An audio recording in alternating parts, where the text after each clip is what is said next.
The broadcast is now starting. All attendees are in listen-only mode.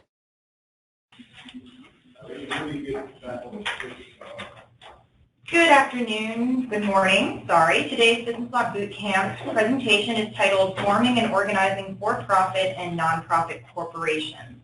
Our presenters today are Richard Fortuna and Mark Franco out of our Falls Church office. Before we begin the presentation, I'm going to turn it over to Dave for a brief introduction. Dave? Yeah, this is David Can in Baltimore, and excited to have our boot camp move down to Falls Church primarily for this session. Our two primary presenters today are Richard Fortuna from our Business and Corporate Department and Mark Franco from our Nonprofit and Trade Associations Department. Richa has been with our section for 2 years now, and before that she was 2.5 years with our firm's community associations practice. And before that, she was a financial consultant with both IBM and PricewaterhouseCoopers, and has an accounting degree. So she is well-versed in a variety of different business concepts, and she's participated in about 25 to 30 corporate formations over the last 2 years. And she'll be talking today primarily about the actual formation of a corporation as a legal entity, overview of bylaws, and then also about recapitalization of a corporation, which is a form of amendment.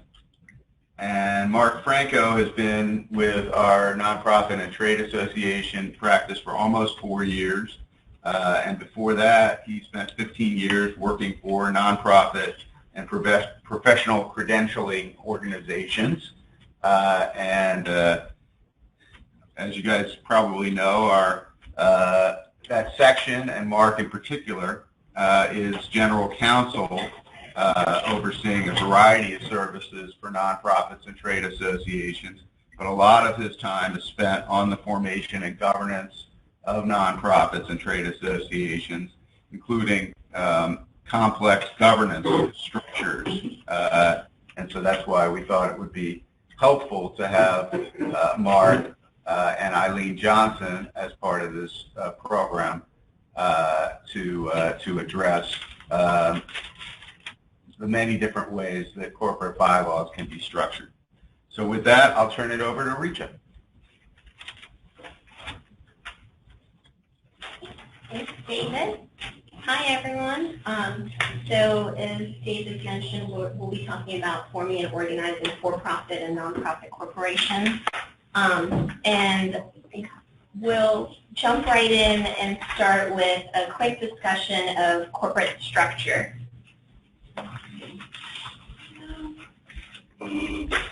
Businesses have two options. A corporation can be a traditional C Corp or an S corporation if it makes a timely election with the IRS. Most corporations are C Corps, and C Corps are taxed at both the corporate level and on the owner's personal income tax returns. So if income is distributed to the corporation shareholders as dividends, that would be taxed on their personal income tax returns. S Corps, on the other hand, are considered pass-through entities where the business's profits and losses are reported on the business owner's income tax return. So the double taxation can be avoided by electing to be treated as an S Corp.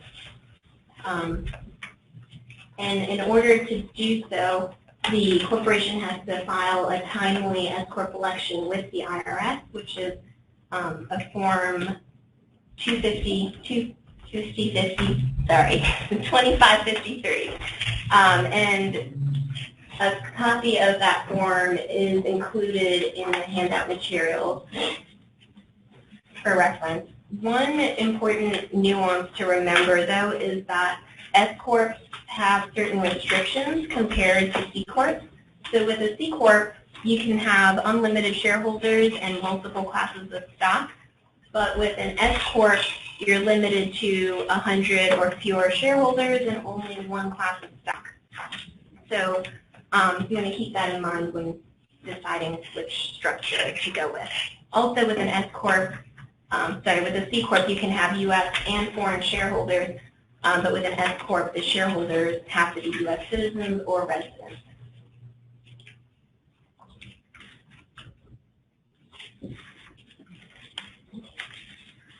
So next, we'll talk about the state of incorporation. There are plenty of options available, and the most common choice is typically the state in which the business will be operated or located, but there are other factors that the business should consider, and some of those factors are, is there a reason to form the corporation elsewhere? Where will the employees be located? Are there any tax matters to consider?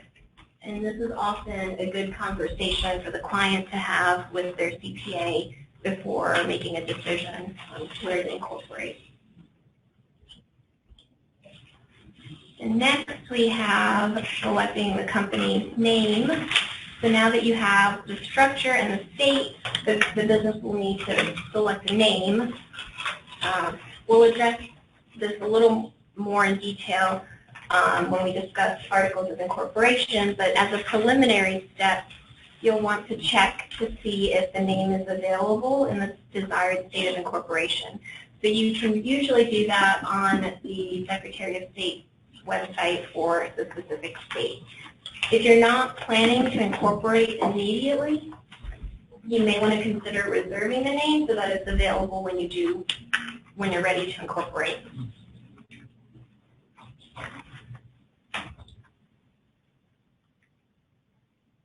Okay, so once the business has decided on its structure, the state of incorporation and name, you'll need to draft a certificate or articles of incorporation. Different states use different titles for this document. In Delaware, it's the Certificate of Incorporation, and in Maryland and Virginia, it's the Articles of Incorporation. So stepping back for a minute, there are two main points that you want to keep in mind when drafting formation or organizational documents. So you want them to be as clear and precise as possible in order to avoid any interpretive challenges down the road. And second, you want to make sure that the charter and bylaws are drafted to be consistent with all state laws. So this slide is actually a little out of order. But jumping back to choosing a state, Delaware is often a popular choice because of the ease of filing, its well-developed body of corporate law, and its business-friendly statutes and provisions.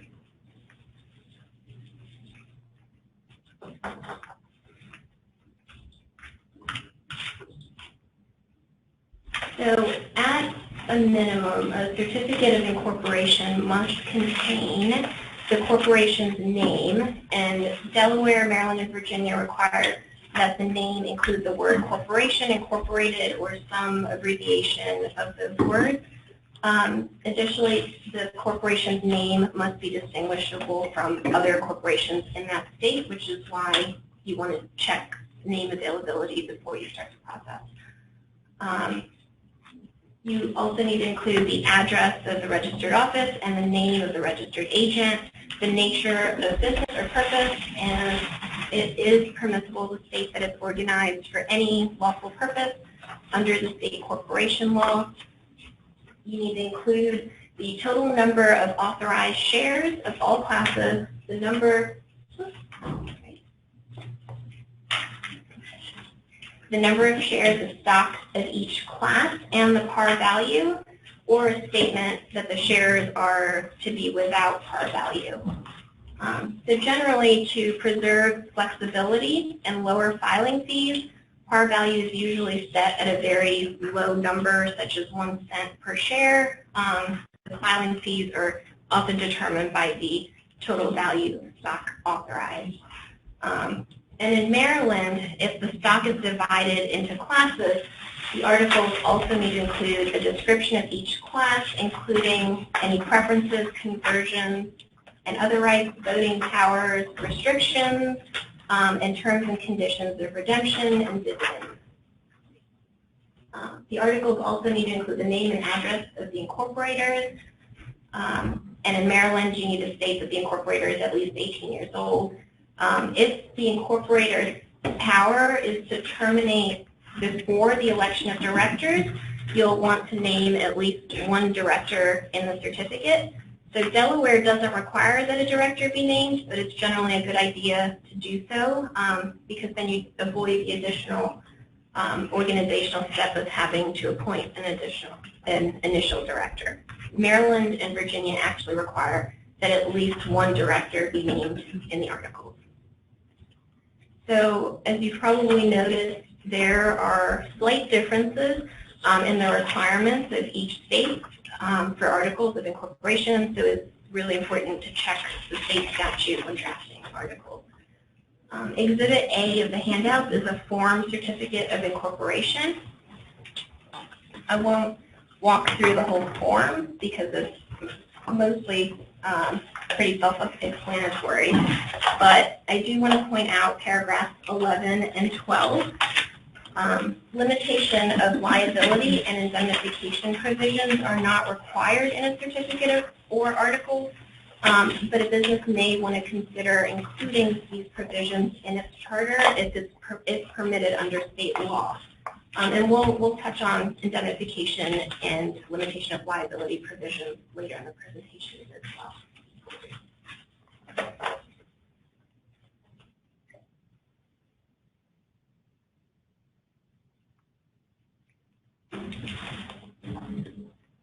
Okay, so when you're thinking about forming a nonprofit corporation, most of the considerations are going to be different in terms of what you would consider when you're talking about for-profit corporations. For example, nonprofit organizations are going to be typically exempt from federal tax under the IRS code. So there's no need to choose between a C corporation and an F corporation.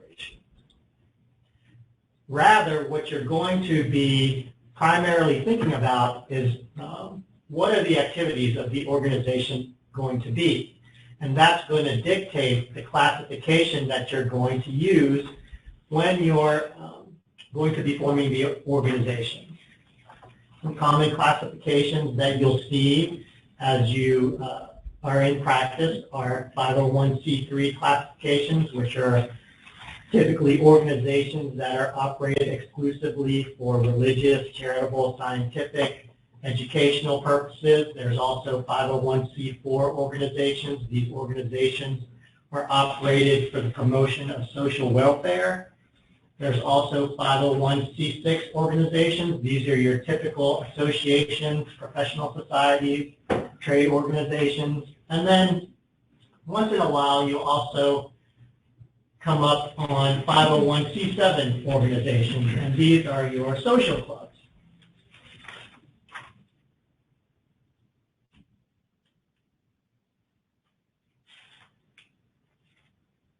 So when you're looking at an organization's proposed activities, it's very important that you understand that right at the beginning. Okay? The main difference between a nonprofit corporation and a for-profit corporation is that there's no sort of ownership interest. So you'll often see a nonprofit corporation referred to as a Nonstock corporation. That's the case in Maryland, that's the case in Virginia, that's also the case in Delaware.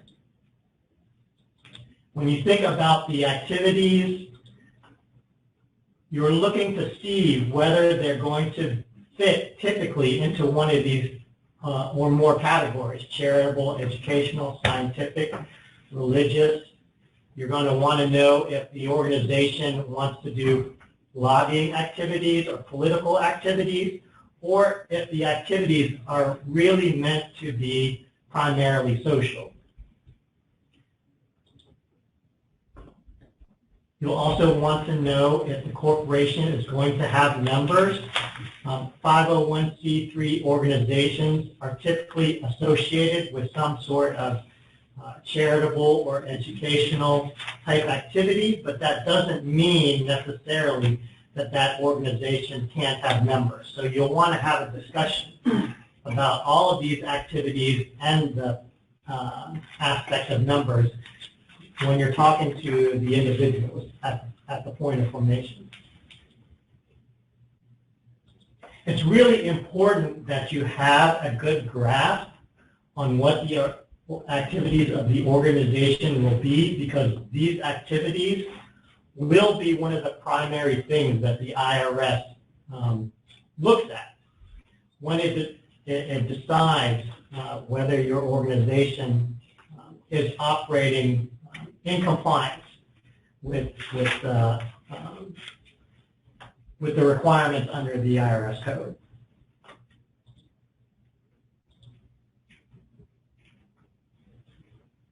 Like for-profit organizations, you're going to have to select a state of incorporation.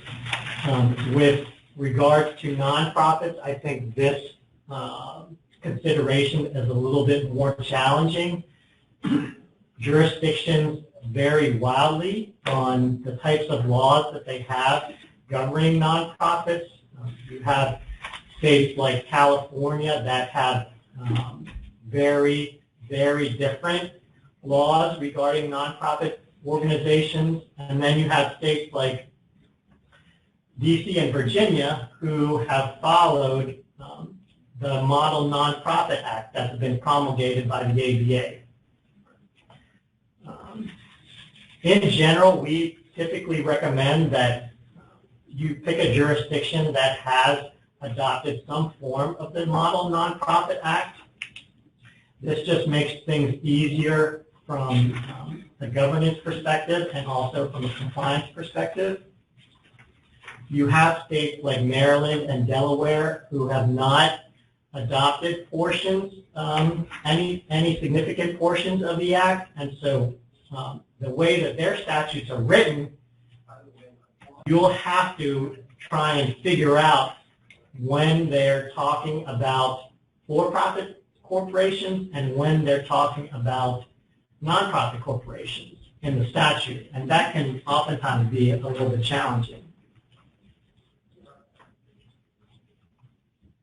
Similar to for-profit organizations, you're going to need to decide whether the principal place of business of the organization is going to be a significant factor, where locations of employees will be, whether that will be a significant factor, and also if the organization is going to be conducting activities in other states. Unlike for-profit organizations, profit is not a primary objective.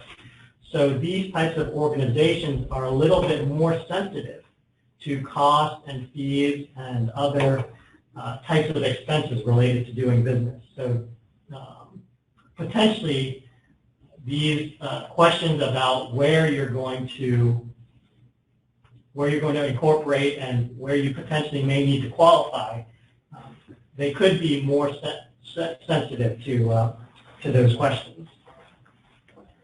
Also along those lines, you'll want to know what the annual disclosure and reporting requirements are. Some jurisdictions like DC have significantly higher fees related to nonprofit registration and maintenance than other jurisdictions. And then some states like California have significantly different disclosure requirements. So these are all things that you're going to want to talk about at the point of formation.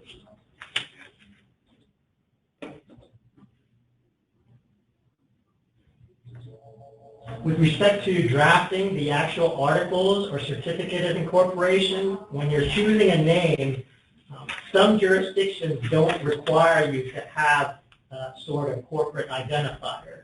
So you'll want to check the statute to see whether or not you'll have to do that.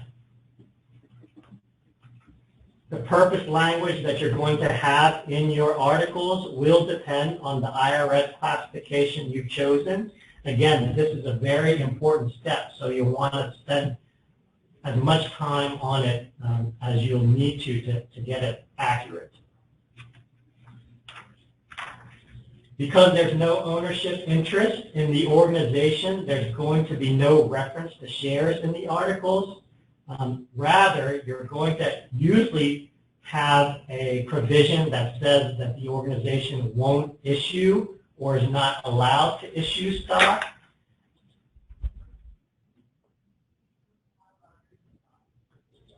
You're also going to need a provision that authorizes the board, because again, having no ownership interest, you're going to need to put the governance of the organization in the hands of a certain body. You're going to need, in some cases, a provision that prohibits private immurement. So I won't spend a lot of time on this particular concept since we're really only talking about formation today. But for certain tax-exempt organizations, certain interested persons like directors, employees, some other close stakeholders are not allowed to directly benefit from the organization in such a way that a shareholder would in a for-profit corporation. So in order to meet IRS guidelines, you're going to need a provision in your articles that will prohibit that type of activity.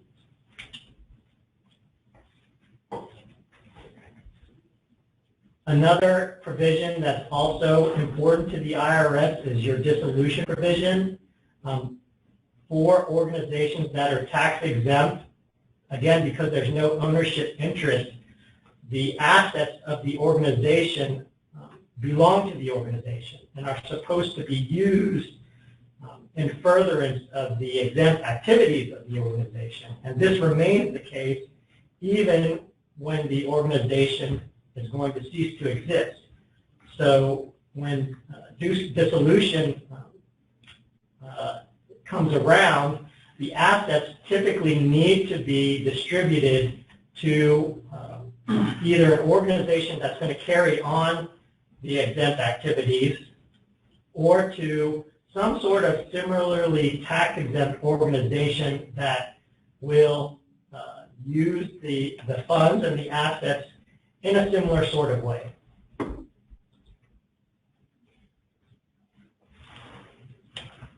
Specific to organizations that are classified under Section 501c3, if the organization is going to be a private foundation, then you're going to need to include specific language that talks about the requirements of a private foundation. And also you're going to need to include a provision that prohibits political activities.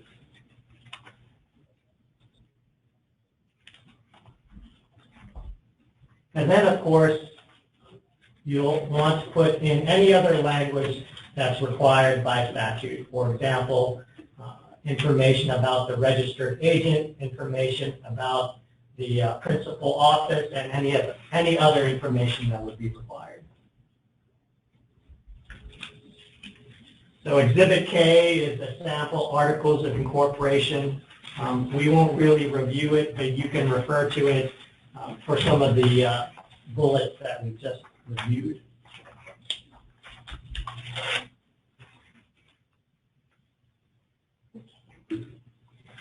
There are also certain additional provisions that can be included in a certificate for articles of incorporation but are not required.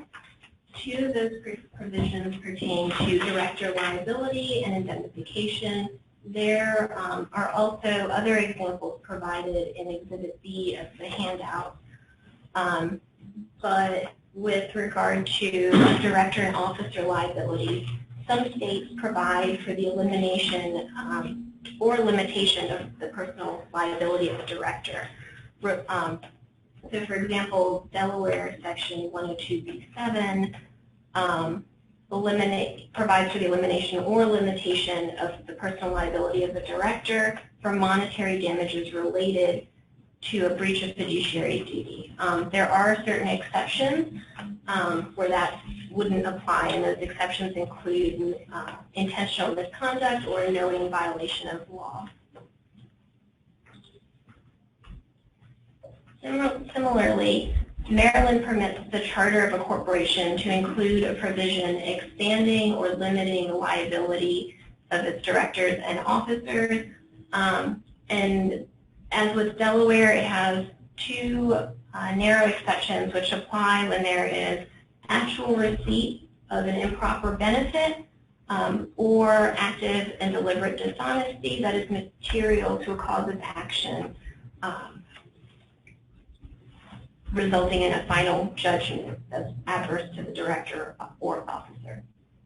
So one practice point here, because we're talking about Maryland, these rules are also going to apply to non-stock corporations, whereas when you have a jurisdiction like DC or Virginia, where you have a separate set of statutes that apply only to nonprofit corporations, you'll want to look for this type of language, the director and officer liability or indemnification. You'll want to look for it in that set of statutes rather than the general corporate statutes.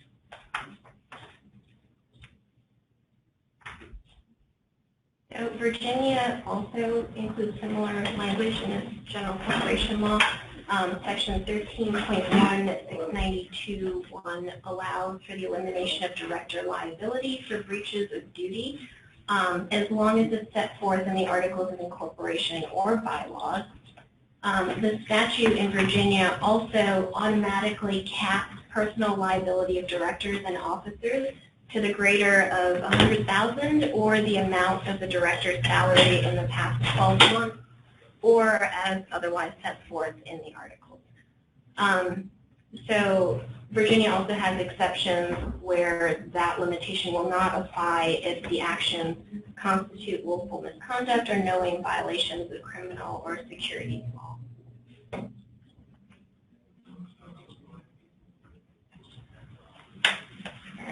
So moving on to indemnification provisions. Maryland permits indemnification of directors, officers, and employees unless it is established that the individual acted in bad faith, received an improper personal benefit, or had reasonable cause to believe that his act or omission was unlawful. So in Maryland, the indemnification of directors is permitted unless one of those exceptions applies. In Delaware, in order for an individual to receive indemnification under the Delaware statute, it must be determined that the director, officer, or employee acted in good faith and in a manner that he reasonably believed to be in the best interest of the corporation. So the indemnification of directors is provided for under the corporation law of both states, but the onus on establishing applicability is a little different under each statute.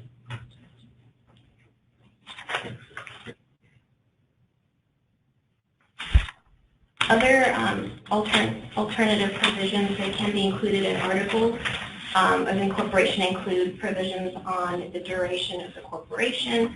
So you can limit the existence of the corporation to a particular time period or date. You can also establish multiple classes of stock. If the corporation wants the future ability to issue preferred stock, you might want to consider adding a provision authorizing the future issuance of such preferred stock. And this would allow the board of directors to issue a series of preferred stock in the future with terms and conditions to be determined at the time of issuance.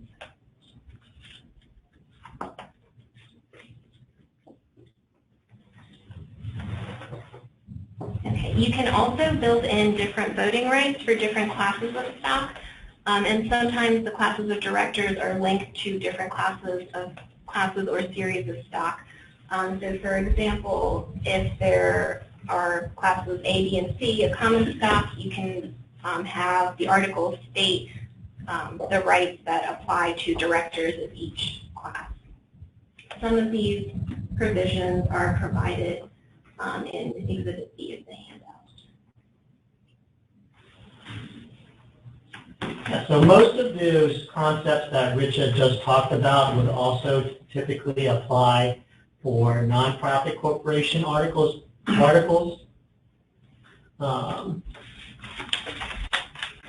Some of the differences, however, include that there's a concept of volunteer liability with respect to nonprofit corporations.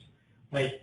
Usually, the governing body is going to be made up of volunteers. So the statute may specifically address that. For example, in D.C., their code grants immunity from civil liability for any volunteer acting as an officer, director, or trustee of the organization without compensation.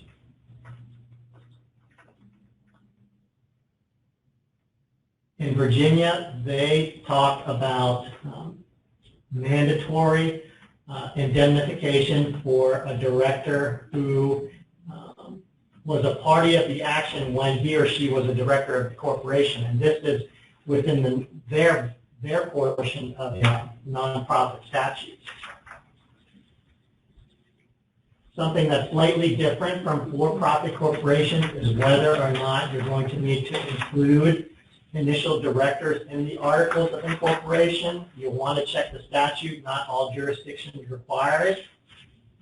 However, it's a useful conversation to have with the people that are forming the organization, because oftentimes, particularly when you are talking about private foundations, associations, other types of charitable organizations, people, they like to see themselves captured as part of the historical the historical initiation of that organization. So you'll want to, whether or not you're going to need to have it in the articles, you'll want to have that discussion with the people forming it. And then most jurisdictions don't require you to have an amendment provision. However, it's very important that you, again, have this discussion with the people that are forming the organization, because amendments with nonprofit corporations can oftentimes be a challenging process, particularly when you have nonprofit corporations that are associations and that have a significant number of members. We've seen the challenges that arise when you are trying to make governance changes when your membership numbers in the thousands. So it's a good idea to try and have a significant discussion about how you're going to allow that amendment process to work, to try and avoid some of those challenges that are going to come up in the future.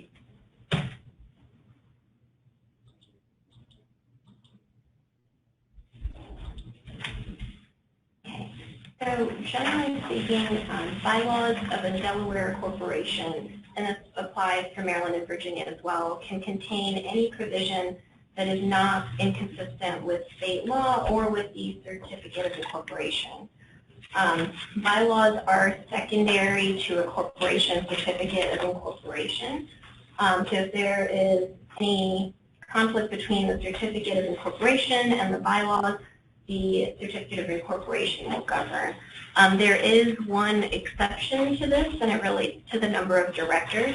The bylaws can establish a different number of directors than the articles, and in that case, the bylaws will trump the articles. Under Delaware law, stockholders have the power to adopt, amend, or repeal the bylaws unilaterally unless the certificate also confers that power to the board. So this is not the case in Maryland and Virginia, but with Delaware, you want to make sure that the certificate grants the board the power to do that.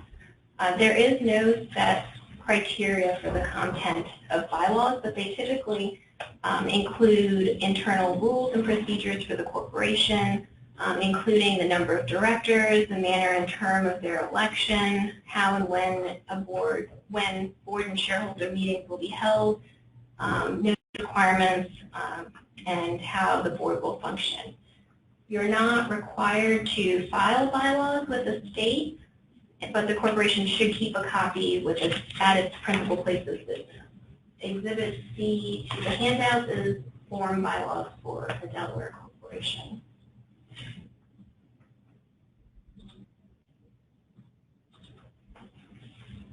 Some key provisions that the bylaws should include are the place and time of meetings, notice requirements for both shareholder and director meetings, and quorum requirements for action by the board and by shareholders. And you want to make sure that these provisions are consistent with any requirements under state law.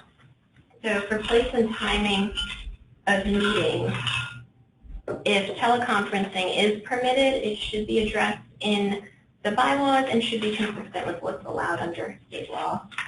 For notice of meeting, Delaware generally requires that the stockholder be given at least 10 but not more than 50 days notice of a stockholders meeting, and that is the same for Maryland and Virginia as well.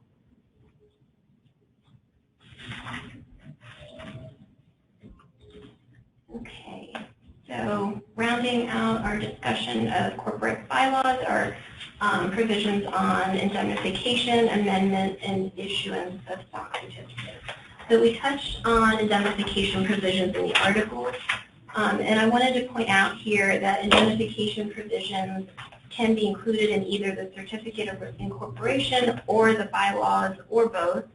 And to avoid confusion and ambiguity, it's generally best to include them in one or the other, so either the articles or the bylaws. If they are included in both, you want to make sure that they're consistent. For stock certificates, Maryland, Delaware, and Virginia do not require that shares be certificated. But if they are, most states have statutes that require shares to be signed by any two authorized officers.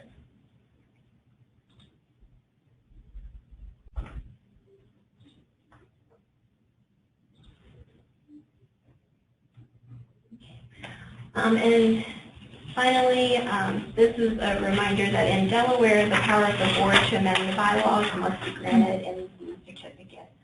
There is no similar requirement in Maryland or Virginia, so bylaws drafted for those states can be drafted to permit amendment by the board or the stockholders.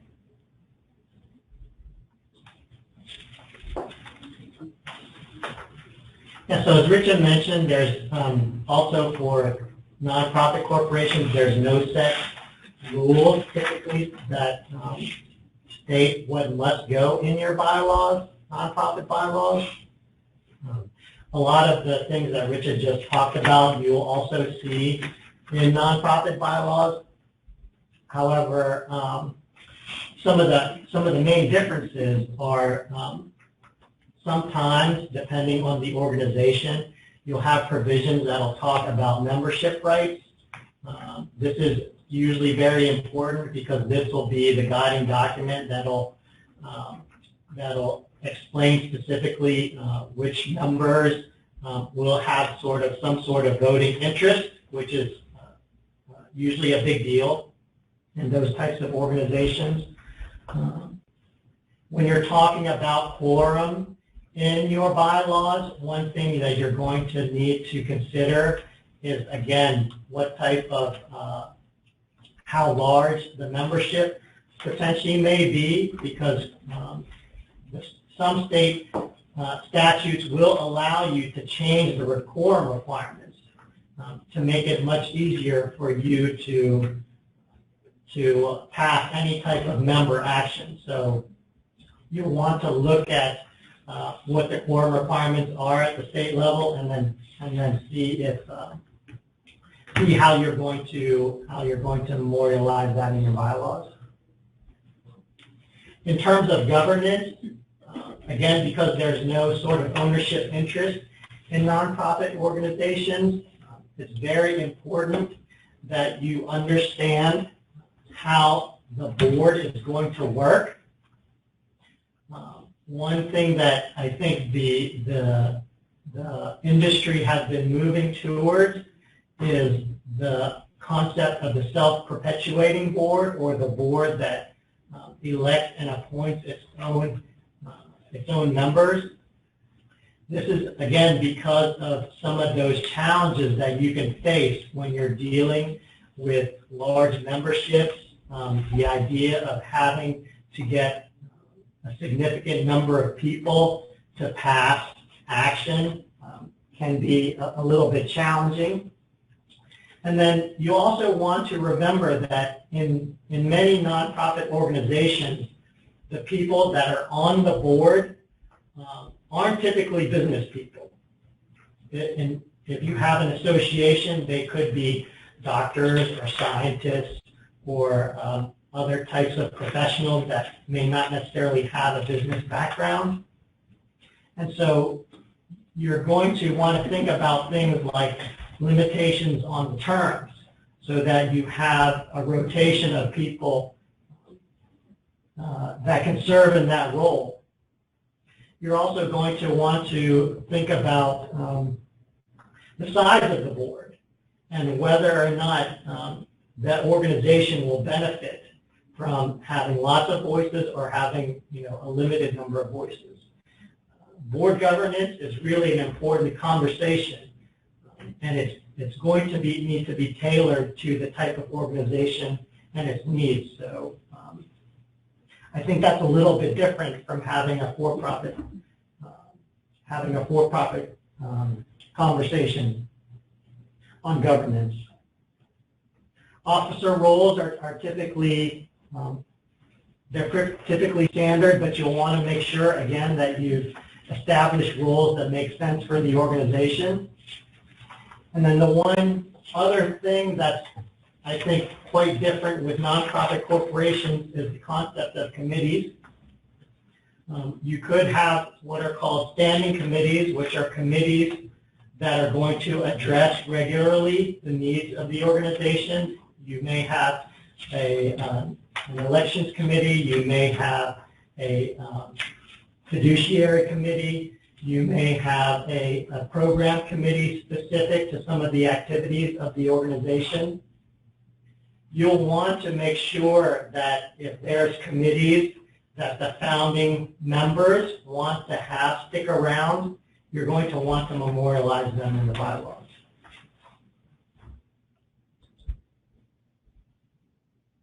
And then being a tax-exempt organization under the IRS code, the IRS will look for specific things within the governing documents. We talked about some of them in the Articles of Incorporation. One area that you might want to consider including in the bylaws is a provision for conflicts of interest. That's very important to the IRS. From an operational perspective, you may want to have language that authorizes the board to hire employees.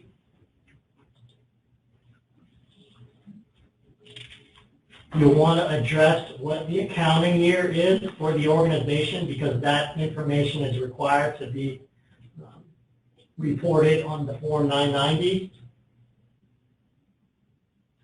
And then, again, like we discussed with regards to the Articles of Incorporation, you'll want to really have a in-depth discussion about the amendment process for the bylaws.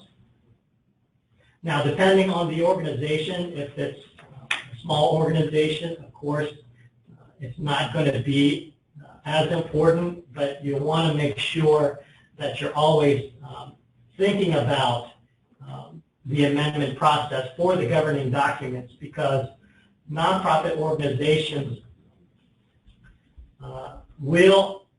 they'll go through some level of growth and board turnover. And these concepts will be very important when that happens. So Exhibit L is a sample of bylaws for an association. It has a provision that talks about members.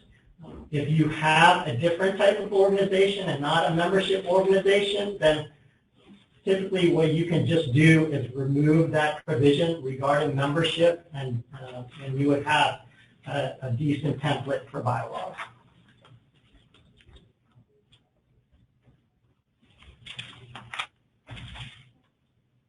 After after the certificate of incorporation is filed, action by the incorporator or director will be required to adopt the corporation's bylaws, and if you're a for-profit, to issue stock.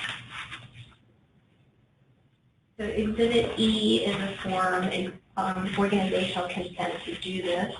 Other action that can be taken at the organizational meeting includes electing officers, authorizing the opening of bank accounts, issuing stock, and approving the corporate seal. So after or at the first meeting, or with the unanimous consent of the board, the corporation will issue stock to its stockholders. Issuances of stock must comply with federal and state securities laws. So the business will need to determine whether there are any registration or notification requirements. If there are only a few stockholders, the issuance typically qualifies for an exemption to registration. And then stockholders typically will enter into a subscription agreement that sets out the payment and any other agreed terms. And I think we mentioned earlier that depending on the state, there may or may not be a requirement as to whether the stock is certificated. If the corporation decides that it does want certificated stock, it will need to issue stock certificates. And Exhibit F in the handout is a form stock certificate.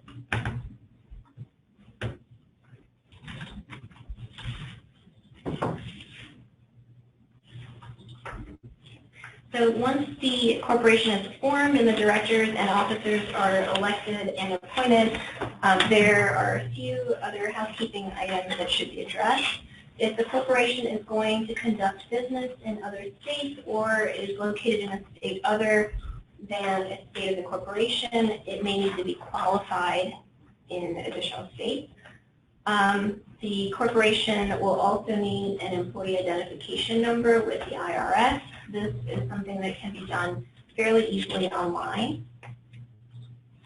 And finally, the corporation may need to apply for licenses or permits that it needs to operate its business.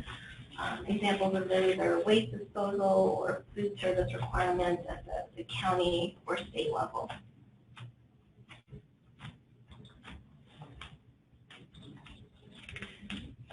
So similar to for-profit corporations, for a nonprofit corporation, you will have initial organizational action. You will also need to get an EIN.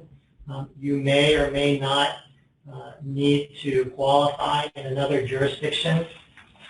But some of the differences with respect to nonprofit corporations are now you're going to need to move on to the next step, which is usually the most important step, which is to obtain federal tax exemption. Okay, you can do this by submitting an application to the IRS. However, although we recommend that every nonprofit organization apply for and receive a determination letter from the IRS, the only organizations that absolutely have to are those that intend to operate under Section 501c3 of the code, right?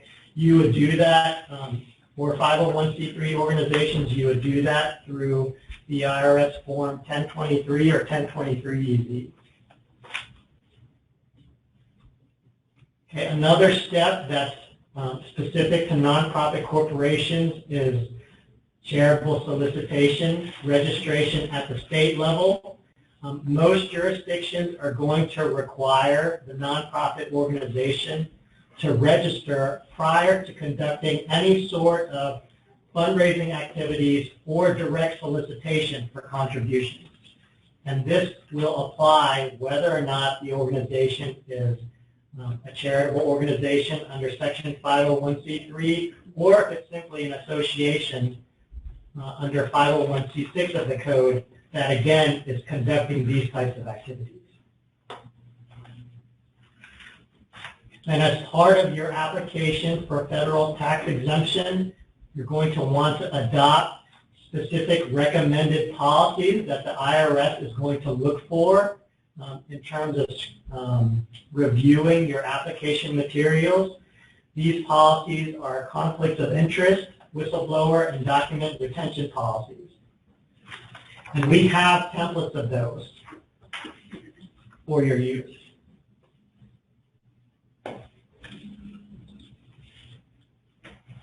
Okay, so these last few slides will discuss amendment of the certificate of incorporation, and I'm going to use a change in capitalization as an example. So generally, shareholder approval is required to amend a certificate of incorporation.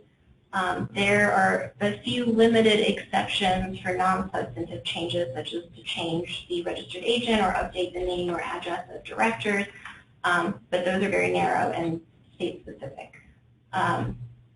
Sometimes, in the context of recapitalization, companies will want to enable equity participation by certain employees, so the company may want to provide a new class of stock with certain voting rights and characteristics, or it may also want to consolidate existing common stock into a new series to simplify management and operations. So there really are a number of reasons why a company may want to recapitalize. In order to make any changes to a company's capitalization, the company will need to prepare a plan of recapitalization to be approved by the board. The plan should set forth the current capitalization structure, the proposed revised capitalization, any exchange mechanisms, and a method of carrying out the plan. The board will need to approve the plan of recapitalization, and the board and the stockholders will need to approve amendment of the certificate to reflect the changes proposed. So this typically means that the corporation will need a consent of directors and a consent of stockholders in order to proceed with the plan.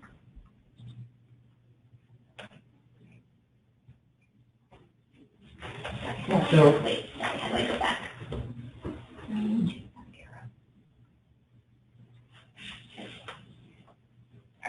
So examples of these documents are provided in the handout. Exhibit G is a sample plan of recapitalization. Exhibit H is a consent of directors. Exhibit I is a form consent of shareholders. And then Exhibit J is the form articles of amendment.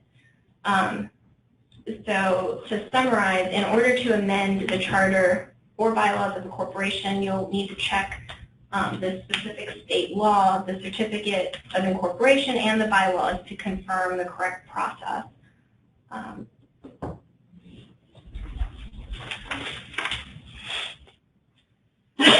So the concept of recapitalization exists for nonprofit corporations, but you'll still need to check the applicable law. You'll need to look at the articles of incorporation, and you'll need to look also at the bylaws anytime you're talking about a change to the governing documents. Right? It's usually more difficult to try to amend the articles than the bylaws.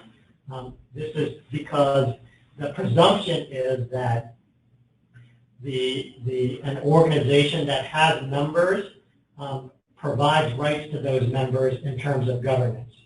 So whereas bylaws are usually just a change within the organization, amendments to the articles of incorporation are going to obviously need to be filed within the jurisdiction that the organization exists, and so this presents potentially a more challenging process, particularly when you have members. The default process is that both the board and the membership must approve all amendments. However, some jurisdictions do grant significant flexibility to the nonprofit corporation when it comes to the amendment process. So again, it's very important to have this discussion at the point of formation, because you can save yourselves a lot of headache when it comes time to have to change the governance rules of the organization because the organization itself is growing or changing.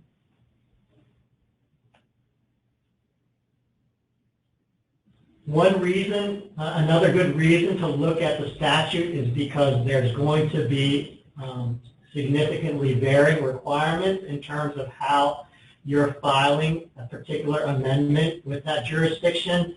Some states require articles of amendment. Some states require, will allow you to restate the articles of incorporation. This is particularly helpful when you have lots of amendments. For example, we have many association clients that have been in existence for a number of years and have a significant number of amendments associated with their file. Depending on the jurisdiction, you may restate all of those amendments into one document, which makes it easier from a governance perspective.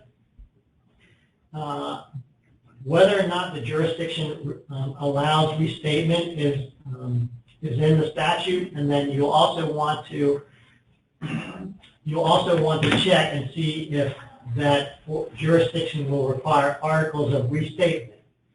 So it can get a little bit confusing. Articles of amendment, articles of restatement, amended and restated articles of incorporation. These are all things that exist in when it comes to nonprofit corporation amendments of articles. So you'll definitely want to look at the applicable law to make sure that you're doing it correctly.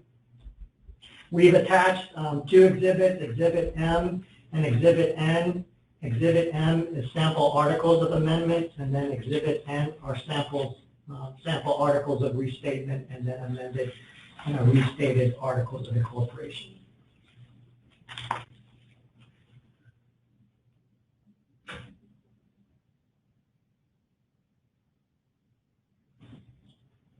Great. At this point in time, are there any general questions? Rita, unmute yourself and ask away.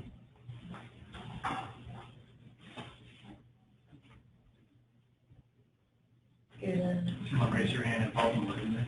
Yeah, is there someone in Baltimore who has a question? There we are. We can Can you hear us? Yes, we can. Awesome. So I actually had a little, just kind of a general question, really, Mark, for you, regarding the Model Nonprofit Act. How many states have adopted it? Is it widely adopted? Is it only a few states? And what makes maybe preferable or not preferable to be in a state with the Model Act? Sure. So I wouldn't say it's widely adopted. Again, it's the jurisdictions vary wildly in terms of the extent and whether or not they've even incorporated some portion of the act. If you just look at our local area, it's all over the place. Virginia, I think, is the closest in terms of matching the exact language in the act, and then you have Delaware and Maryland who haven't adopted any significant portion of the act. The reason that it's helpful, one, is that it gives you provisions that speak directly towards the governance of a nonprofit organization. So when you're looking at a state like Delaware, where there's not a separate set of laws, what you end up doing is having to determine when you're looking at the law how it would apply to an organization that doesn't have stockholders, for example. In some jurisdictions, and Delaware does a little bit better job of it, they'll actually have a line that says, in the case where there's no, in the case that it's not a stock corporation or there are not stockholders, this is what you do. But there are many states that don't do that. And so you will need to interpret the provision based on how the other parts of the law have addressed how to treat nonprofit corporations. For example, in other jurisdictions, you'll see something like, in the case of a nonprofit corporation, the stockholders should be considered, or members will take the place of stockholders, right? Or something like that. I mean, it's oversimplified. Yeah. So the primary reason to find a place that follows the Model Nonprofit Act is because you have specific laws that are directly addressing the nonprofit corporation, and you don't have to do a lot of statutory interpretation. The other thing that I found, helpful thing that I found is in those states where you do have the Model Nonprofit Act, or you do have a specific set of statutes that address nonprofit organizations, it's much easier from a regulatory perspective to interact with the agencies that you need to interact with regards to that nonprofit entity. So when it's time to file a report, or when you have questions about filing an articles of incorporation, the people at the agency are they're better able to answer your questions when it comes to questions about a nonprofit organization. Thanks. If I can jump in, according to Wikipedia, 37 of the 50 states have adopted the Act, so it's pretty prevalent. Some, like Pennsylvania, have it differently. They don't actually call it that, but if you track it word for word, it does match up.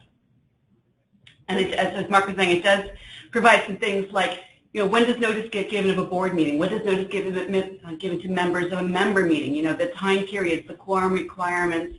A lot of those governance activities that are very helpful are set forth in the statute. Okay. And do you find in your practice that you intentionally aim towards jurisdictions with the Act, or is that just like a bonus factor, if you're between two equally otherwise useful jurisdictions or applicable jurisdictions?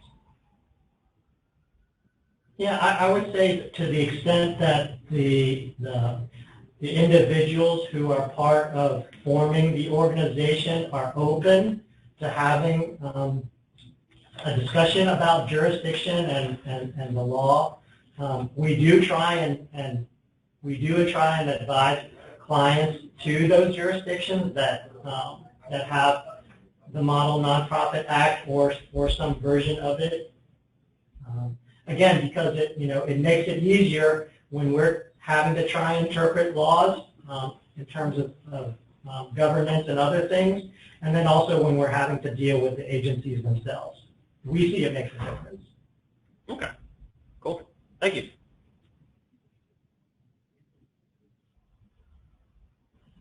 Any other general questions? I might have something else to chime in on, and it's not so much a question. This is when we're talking about incorporating a for-profit. Just because it can get overlooked, and this is the way the Delaware franchise tax works. They have two alternative methods: an authorized stock value and an assumed par value. And what we see sometimes, we've had this happen in a few different situations, where if you authorize too many shares, you'll end up with a very high franchise tax bill for no other reason than the fact that you authorized 10 million shares instead of 5,000. So if you're just starting off and you're thinking, you're going to do a for-profit in Delaware, unless there's a good reason not to, keep your authorized shares at no more than 5,000 and your tax bill is $175, versus if it's over, if you authorize 1 million shares, all other things being equal, you're going to end up with a tax bill of tens of thousands of dollars for no other reason than you just authorized too many shares. Just a kind of lesson learned through some clients' bad experiences. Just out of curiosity, does anybody know if Maryland has ever pursued enacting the Model Nonprofit Corporation Act?